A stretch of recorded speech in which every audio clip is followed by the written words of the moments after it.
These are hieroglyphics.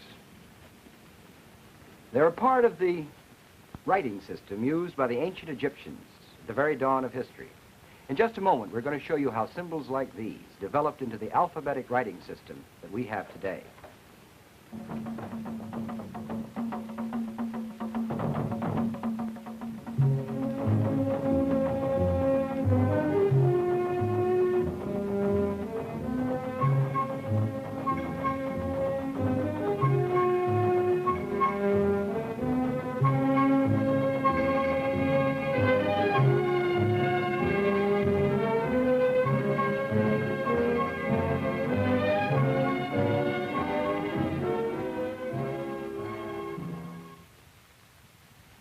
This is a program about writing, probably man's second greatest invention.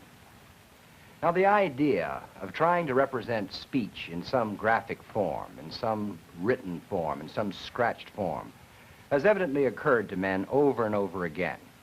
The idea of picturing things that we talk about seems to be almost universally human. We have many of these, well, some of them old and some of them relatively modern. American Indians used a kind of picture writing, if you will. But what we're going to be talking about today is writing systems, actual pattern systems to represent language. And particularly the thing we're going to be talking about today is the alphabet. Of all of the writing systems, the most efficient, the most important. Now, our writing system, in order to be able to trace it, we have to go back to one of these early writing systems, one that had been, like many of the systems we have today, ultimately a picture writing system.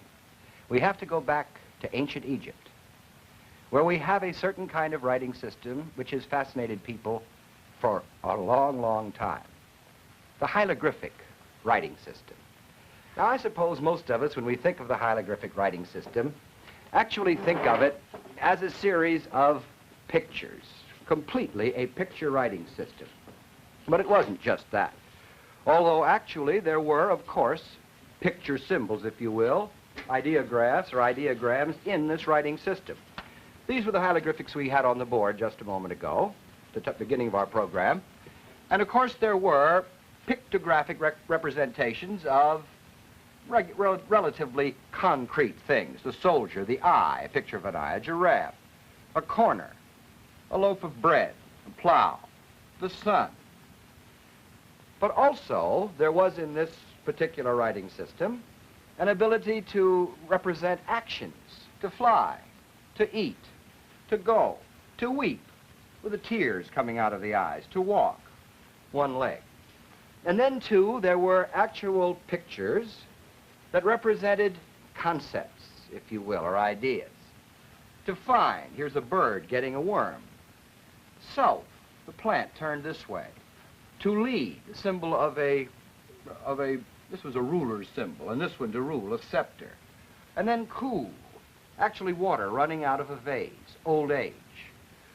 But don't think that the Egyptian writing system was simply a matter of pictures, and when you saw them, you just simply reacted to them and said old age or to find. No, it was a true system. And actually what they were able to do was to put these various symbols into different kinds of contexts. Now, Egyptian is a language, like many languages, that has what we call homophones, words that sound alike. Let me show you how this system worked with words that sounded alike. For instance, here is a picture of a swallow. And the word for swallow in Egyptian was, well, we transcribe it today, W-R, were. Incidentally, Egyptian is a language that is of consonantal root structure. That is, if you were a native speaker of the language, you would know where the vowels would automatically be. In other words, you only needed consonants. Now, W-R for swallow, we don't know what the vowels were. Also, there was a word in the language, W-R, meaning great. Sounded exactly like it. So that you could use this particular symbol to stand for both the word swallow and the word great, depending upon what context it was in. By the same token, take this one. This is a symbol that represents, obviously, a basket. This could be read, the word DR for basket, or it could also be read, DR, a word that sounded just like it, boundary. And to be sure, at times that you knew which one to read, they used what they called determinatives. This little triangle effect here is a determinative for countries. So that if you put this one with basket, you knew you weren't talking about basket, but boundary, because this would have to do with countries. Now, to us, of course, this particular kind of system is quite cumbersome. But there was one very interesting thing about it, and it's actually the clue and the key to this whole business of the alphabet, our alphabet, ultimately, that we're talking about. That is, the Egyptian system also had symbols that stood for only one consonant. For instance, here on our board, we have several of these. This picture of the hawk, for instance, stood for the consonant sound M. This one, representing water, stood for the consonant sound N. This one, whatever that is, looks like a mouth, stood for the consonant sound R. And in this language, actually, the prepositions were, most of them were monoconsonantal, just one consonant, or perhaps with a vowel in them, we can't tell. So that you could use this now for the preposition with. This one was used often for the preposition through. This one for the preposition against, which was pronounced just R. Now, you could put two of these together. For instance, the one for N together with the one for T. This one being just the T sound. Put these two together, and look what happened. You could put this, the N, together with the T, and out came the preposition NT, which is, we would translate today, of. In other words, what we had here was not just simply a matter of looking at pictures and reading pictures. It was a true writing system. Now, cumbersome as this system was, again, it was a system. Now, hieroglyphics were known, of course, to scholars in the West for many, many years, because the Egyptians decorated their tombs, their public buildings, their monuments with these particular symbols, writing. And Western scholars wondered for many years exactly what they meant. And then, in the year 1799, a great discovery took place. A young officer in Napoleon's army named Champollion discovered the famous Rosetta Stone. This is, of course, a replica of the famous Rosetta Stone, so called because it was found in the Rosetta mouth of the Nile River. And Champollion immediately was extremely excited because he realized that there was a chance that we had the key to the hieroglyphic writing system, because what we have here are three different forms of the same message. That is, the same message written in three different languages.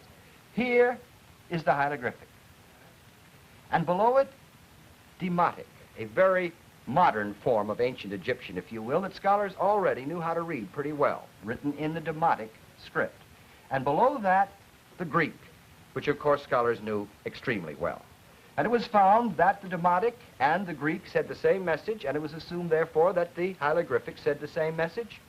And when it was finally deciphered, and it was one of the greatest intellectual achievements that Western man has ever done, to actually decipher this script, when it was deciphered, it was found that here was a message which was written in honor of a very late pharaoh, Ptolemy Epiphanes. And the date actually was 27th of March, 196 BC. And he is being made a god by the priests because he was very nice to the priests in the temple. And stones like these were to be erected in every temple throughout Egypt, letting everybody know that Ptolemy Epiphanes, the pharaoh, had just been made a god. So this is the famous Rosetta Stone, and this was the clue to the hieroglyphic writing. Now our problem is now to trace the alphabet. How did this particular kind of cumbersome system develop into the alphabet? Well, this is what we know. Somewhere on Mount Sinai, there were speakers of a Semitic language. And Semitic is a language like Egyptian, which is consonantal in terms of its structure, its root structure. That is, again, if you were a native speaker and you had the consonantal roots, you'd know what the vowels were. These particular religious gentlemen, these Semitic speakers, hit upon the idea of following that principle of the monoconsonantal symbol. One symbol for one consonant sound, and to have that universal, to have that always represent only the same sound. This is one of the great discoveries that man has ever made. The idea of the phonemic or alphabetic principle. Now here's what it looked like. I'm going to trace three of these Egyptian hieroglyphic symbols and let you see how they came to go through their stages until we get them today. Now, here's an ox head symbol. Here is the symbol for house in hieroglyphics, and here's this one we've had before for water.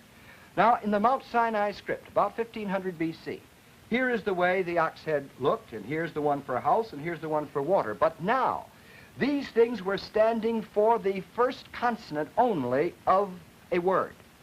Here is the Moabite stone, a later Semitic script, and here's what it looked like here, and here are the Hebrew shapes of the letter. Now notice, in the Moabite stone, this thing is turned around on its side, so to speak, and here are still the horns of the ox. Here is the house symbol, and here's what they did with water. Here are the Hebrew letters that came from these. This is these printed, of course, and this the written. Now, in the Semitic languages, this particular symbol stood for the consonant sound in the word aleph, ox, aleph. You hear that little noise? Aleph. Now, we don't have that particular consonant sound in our language, so it's hard for us to hear it. But it was a real important consonant, and that stood for a little glottal catch. This particular symbol stood for the first one in Beth, house, ba, and this, the first in Mem, water, Now, what happened was this. It seems that the Phoenicians, another Semitic-speaking group of peoples, actually brought this alphabet to the Greeks. They were the first Europeans.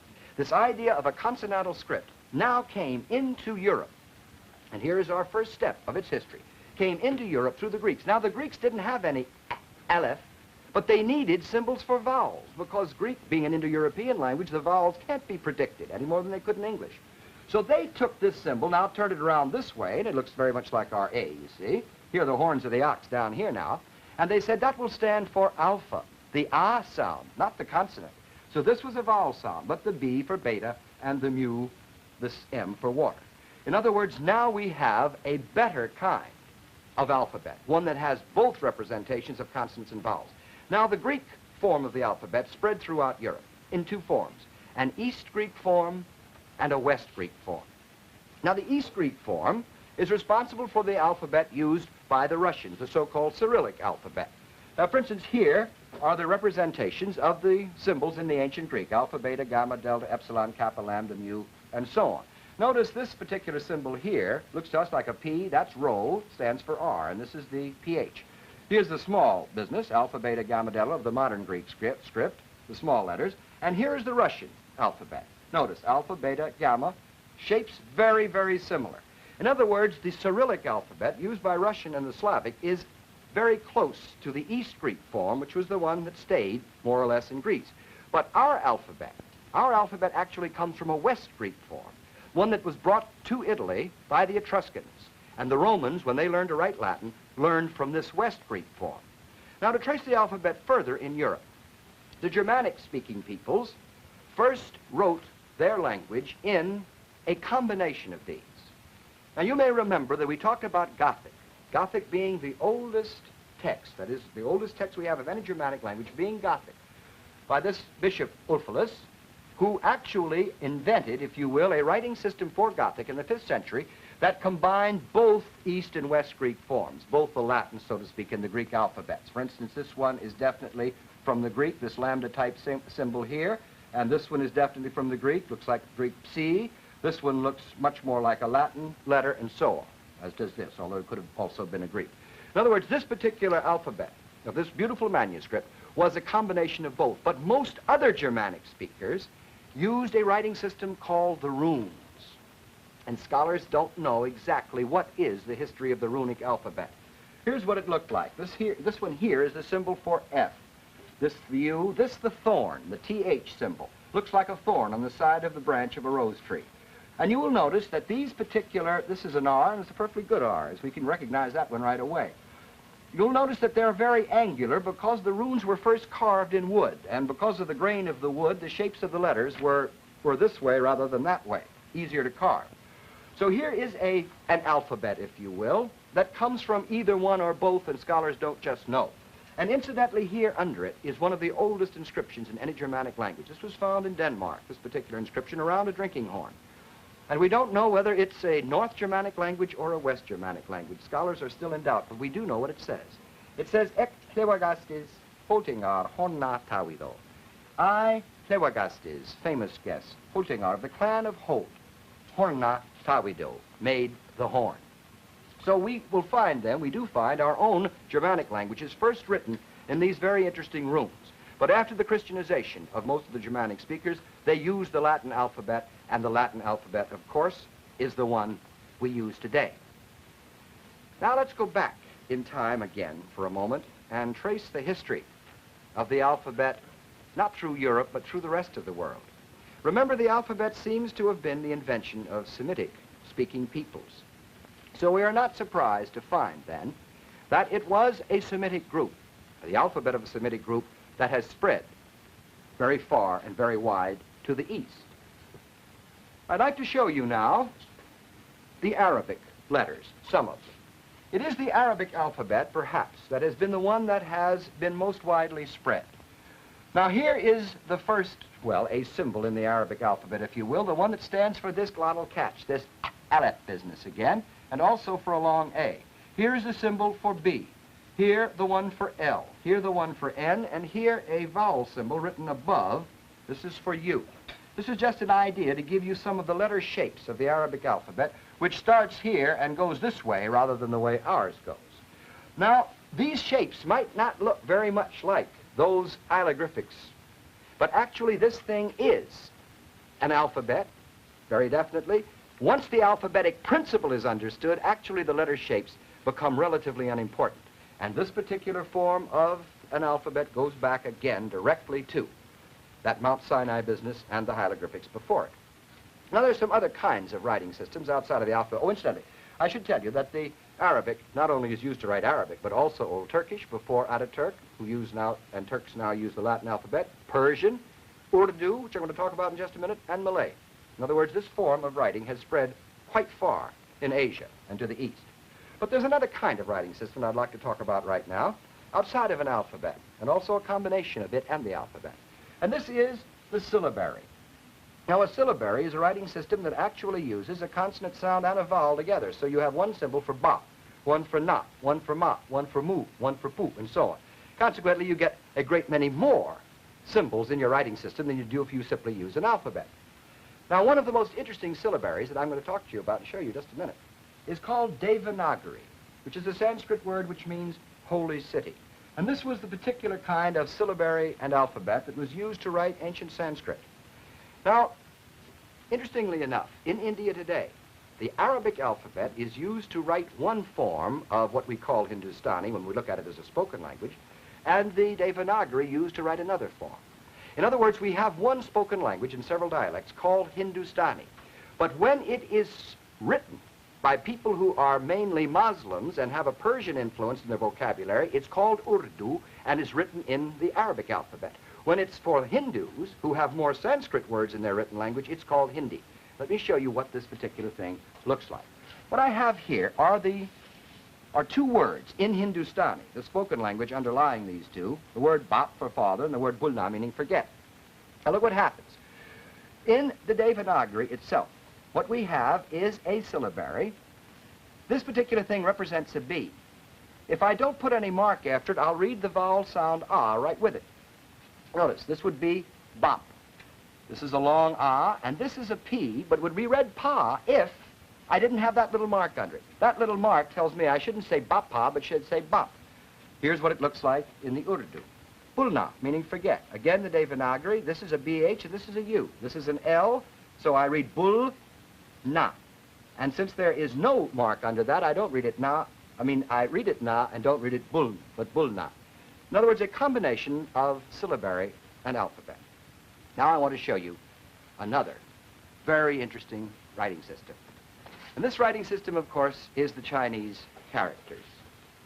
Now here on the board, we have what actually is a welcome to Will Rogers, Jr. when he went to San Francisco and was made honorary citizen of Chinatown. I'm using this because I want to show you that this, to us, very ancient kind of writing system can be used to represent the most modern ideas and concepts the Chinese talk about today. What this says now, as I read it down, and we always read it this way, what this says, the first four of those characters there, reading down in the right-hand column, is Wei Lu La Chia. Wei Lu La Chia R. This one says R. Wei Lu La Chia means Will Rogers R, number 2, Jr. Wei Lu La Chia R. Now, actually, these particular things stand for morphemes, these particular symbols here. And this particular morpheme would be read in Chinese, way, dignified, road, pull, send. Now, obviously, those particular things make no sense there, so the Chinese, what the Chinese does is to say, well, this must be somebody's name. So they get pretty close to Wei Liu Lai Chia, Will Rogers, R, Jr. Now, it goes on and welcomes him and so on, and these two characters right here are read Chuan and Jen. And what they mean is, Chuan means deliver, and Jen means actual. Actual deliver means television. In other words, the actual delivery. So here are two characters which now represent two morphemes, not two words, but two morphemes. A word of two morphemes, television. And this is what television looks like in Chinese. Now, what happens in a writing system like this is this, that this particular system, since it represents morphemes, as though we wrote, well, for instance, suppose we wrote slowly, the ly on li, all the time, just one character, and it signified adverb, say that kind of thing. This particular kind of system can be used now for all the Chinese languages. In other words, it can be used for Cantonese and for Mandarin, for Fukianese, for all of the Chinese languages. And it's read, each one of them reads different morphemes in each one. In other words, it is a morphemic writing system. These are not words, but are morphemes. And it can be used equally well for all the Chinese languages, which we've already seen differ as much as Russian does from Greek. Now, how about the English writing system? This is, of course, the one we're most concerned about. Now, English is a writing system which is quite similar in some respects to the Chinese, but that's not the important thing. The important thing about the English writing system is that it is alphabetic. And again, it is that alphabet that we are tracing today. In other words, the English writing system is phonemic. It is based on the principle of one symbol, one sound. Now, of course, it's not very consistent, as we've already found out. And we do write in morphemes. For instance, here boy, and here boys. This is the possessive plural. Actually, that little apostrophe out there is the symbol for a morpheme. It says possessive. This says plural, and that says possessive, as we well know. Now, also in the English writing system, we have a lot of homophones. And we don't write the homophones the same way. That is, words that sound alike. We spell them differently. Raise is quite different from raise. This means to elevate, and this means to tear down. And this, the rays of the sun. All of these have the same phonemes in them, R-E-Y-Z, but they are spelled three different ways. In other words, we're doing something like the Chinese. We are actually drawing pictures of morphemes here. Here's a morpheme picture, and here's a morpheme picture. Here's a morpheme which consists of a whole word. Now, also in our writing system, we have another kind of thing, which is quite like this Chinese business of reading morphemes. This thing would be read in English, 1 and 2 is 3, okay? In German, the same thing would be read, ein und zwei ist drei. In French, un et deux et trois sont trois. In other words, these particular kinds of symbols in our writing system now stand for morphemes and can be read by different words in different languages. This is very much the way the Chinese system works, morphemic. Now, writing systems, again, are systems, and this I have to constantly remind you of. They aren't pictures, they aren't haphazard, they are systems, and like all human behavior, they are patterned, and we can find out how they work. Just as when we analyze language, we analyze the phonemes, we can analyze the graphemes of a writing system. And graphemes have allographs, just the way phonemes have allophones. That means predictable variations. For instance, a very good example of this are the regular predictable positional variations of the sigma in Greek. Now, sigma is the name for the letter S in Greek. And when you write it in Greek, when it begins a word, it's written that way, like a little O, sort of, so to speak, with a little tail on it. But when it's at the end of the word, it looks very much like our form of S, just about like that. Sigma and tos. In other words, these are positional, predictable variations, allographs, of the grapheme that we could write sigma. In other words, writing systems must be studied carefully. And what must also be studied carefully is how those writing systems fit the spoken language. Please let us remember that always language is prior to writing, that writing is a symbolization of language, and that when we are studying writing systems, actually what we are time and time again studying is how they correspond. Are they mainly phonemic? Are they morphemic? In other words, we need to know the nature of the structure of the language and very definitely the nature of the structure of the writing system to see how they correspond. Now, when we have a writing system that is as good, say, as the Finnish or the Turkish, the fit between phoneme and grapheme is almost 100%. But in a language like English, the fit between phoneme and grapheme is not too good. In other words, our big problem in learning how to spell English and learning how to read English is the fact that although we have essentially a phonemic writing system, an alphabetic writing system, we still have various kinds of morphemic representations in our system. And this is what makes it tough. Now, I'd like to say a word about written languages. Remember, the written language, that is the literary part, if you will, the thing that is done in the writing system, and the spoken language are really part of a larger complex of language, period. In other words, there are two different forms, if you will, but obviously closely related, and the spoken language is always prior. Now, what happens in any literate society like our own is that as we become educated and read the best that has been said and thought in the world in our literature, we learn certain words that come to us only from the written language. And these particular words then become part of our spoken vocabulary. Oftentimes, we actually have words that are only in our written vocabulary.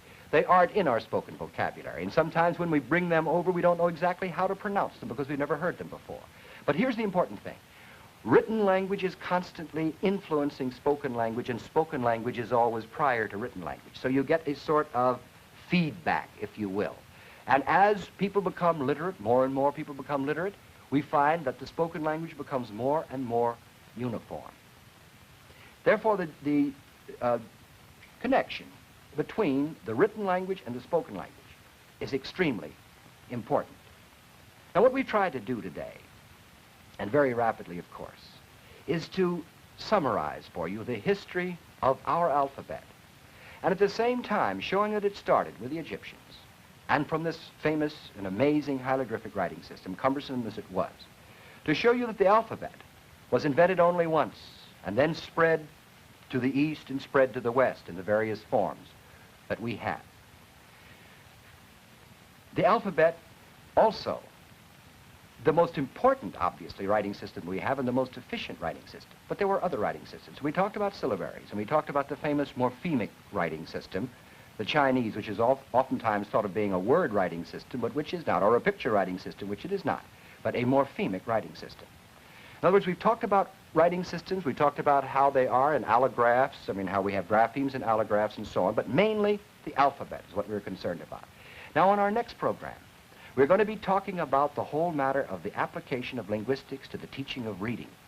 In other words, the whole matter of how the linguist can help in this business of putting linguistic structure and writing structure together to help Johnny read better. Be with us then, won't you?